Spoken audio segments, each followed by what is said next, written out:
שלום לכולם, אני דניאל זגורי. כמו שאתם רואים, אנחנו היום לא נמצאים בקליניקה, אנחנו נמצאים דווקא במשרד שלי. בשנה האחרונה, אחרי שבערך 8-9 שנים אני מעלה לכם סרטונים ליוטיוב, התנתקתי קצת, הקמתי חברה שלא קשורה לתחום הזוגיות בכלל, וזה גרם לי קצת להתנתק. האמת שדי כאב לי על אנשים שלא יכולתי לעזור להם, והיו הרבה כאלה במשך השנה הזאת. היום אנחנו חוזרים, התפנינו, פיניתי זמן, אנחנו נתחיל לעלות סרטונים.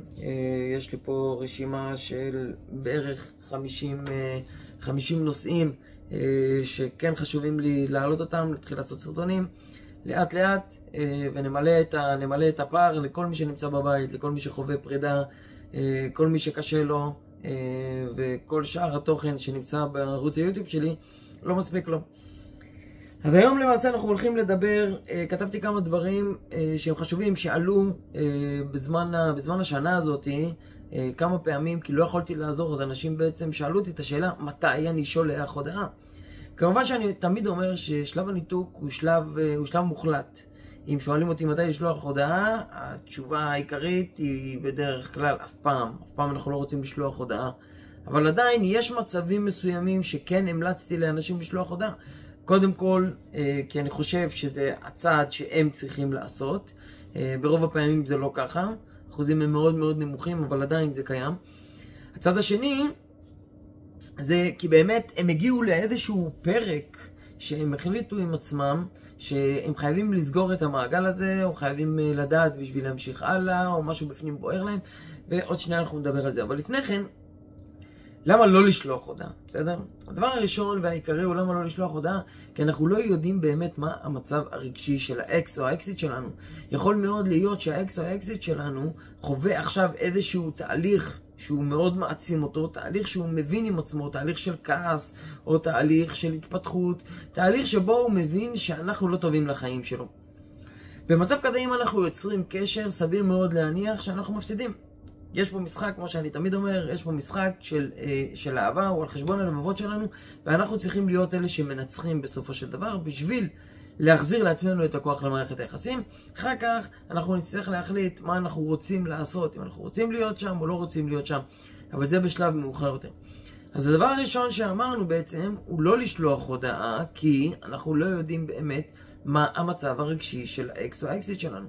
הדבר השני שרשמתי לנו, שזה יכול בעצם להרוס לנו את התהליך. זה בעצם יכול לפגוע בנו, אנחנו יכולים לקבל דחייה, יכול מאוד להיות שאנחנו נקבל גם איזשהו חיזוק חיובי, יכול מאוד להיות שאנחנו נצטרך להחזיר את הקשר בזכות ההודעה הזאת, אבל גם יכול מאוד להיות שאנחנו נפגע בעצמנו. יכול מאוד להיות שאנחנו נפגע בקשר, על ידי מה? על ידי זה שאנחנו בעצם נראה לאקס או לאקסיט שלנו באיזה מצב רגשי אנחנו נמצאים. אם אני יוצר איתך קשר, זה אומר, מבחינתנו, עוד דבר, חשוב להבין, יכול מאוד להיות שמבחינתנו, אנחנו כן רוצים לסגור איזשהו מעגל, ובאמת אנחנו לא בטוחים עדיין ב100% שאנחנו רוצים להיות בקשר. מהצד השני, מהצד של האקס או האקסיט שלנו, ברגע שאנחנו יוצרים קשר, זה לא המצב. מבחינתם, כל הזמן הזה היינו שבורים, כל הזמן הזה היה קשה לנו, בסך הכל לא יצרנו קשר, ומבחינתם הם עכשיו מקבלים כוח, כי אנחנו אלה שיוצרים קשר. אם אנחנו אלה שיוצרים עכשיו קשר, זאת אומרת שאנחנו רוצים אותם. ויכול מאוד להיות שהצד השני הוא ייתן איזושהי קונטרה שהיא קצת, בוא נגיד, על הגוון של התחייה, בסדר? הוא לא ידחה אותנו באופן מוחלט, אבל יכול מאוד להגיד מה אתה רוצה, מה נזכרת בי פתאום, או כל מיני משפטים כאלה שיגרמו לנו ישר להתגונן, או יגרמו לנו ללכת לאחור, וזה יכול מאוד להרוס לנו את התהליך של ההתפתחות שלנו, את התהליך שאנחנו בעצם מתחזקים בו בכל שלב הניתוק. הדבר השני שרציתי לדבר עליו, אז דיברנו על בעצם למה לא, 2 נקודות, עכשיו מתי כן לשלוח את ההודעה, בסדר? בגדול אף פעם אנחנו לא רוצים לשלוח את ההודעה הזאת. ההודעה הזאת היא לא נכונה, הצד השני צריך להעריך אותנו, צריך לרצות אותנו לפחות כמו שאנחנו רוצים אותו, ובשביל זה עשינו מספיק טעויות ומספיק רדיפות בשלב הקשר, ואם לא עשינו בכלל, אז יכול להיות שאנחנו בין הבודדים שעוד עושים את זה נכון, כמו שאומרים, ולכן אנחנו רוצים בעצם להגיע לאיזשהו מצב שאנחנו מצליחים לאזן את המאזן כוחות, אוקיי? לכן, בזמן שאנחנו יוצרים את הקשר, אוקיי, וזה הדבר השני, בסדר?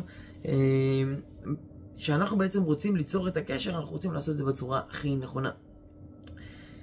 מה זה אומר? הזמן הנכון, זה אומר התוכן הנכון, וזה אומר המצב הרגשי הנכון. אלה 3 דברים עיקריים. כמובן שיש עוד דברים, אנחנו מדברים עליהם גם בייעוץ. הדברים העיקריים שאנחנו רוצים לדבר עליהם, הדברים העיקריים שאנחנו צריכים להכניס לתוך התוכן הזה של השיחה, דרך אגב זה לא חייב להיות הודעה, של השיחה, זה יכול להיות הקלטה, זה יכול להיות הודעה, והתוכן צריך להיות מאוד מאוד חשוב, מאוד מאוד מסוים, השעה, הזמן שאנחנו עושים את זה, אנחנו כן כדאי שנשתמש באיזשהו תירוץ, לא תירוץ שנראה עשוי מדי. זהו, אלה הדברים, בלמה לא ומתי כן לשלוח הודעה. כמו שאמרתי לכם, אנחנו חוזרים עכשיו לתלם, אני אכין לכם סרטונים כדי שיהיה לנו קצת יותר חומר לערוץ יוטיוב. אנשים אומרים לי שהם שומעים קודם כל תודה רבה לכולם, זה מאוד מאוד מחמיא לי. כל מי שרוצה ליצור קשר, המייל שלי נמצא מתחת לסרטונים, בסדר? שלחו מייל, תקבלו מייל חוזר עם כל הפרטים, איך אנחנו בעצם קובעים שיחת ייעוץ.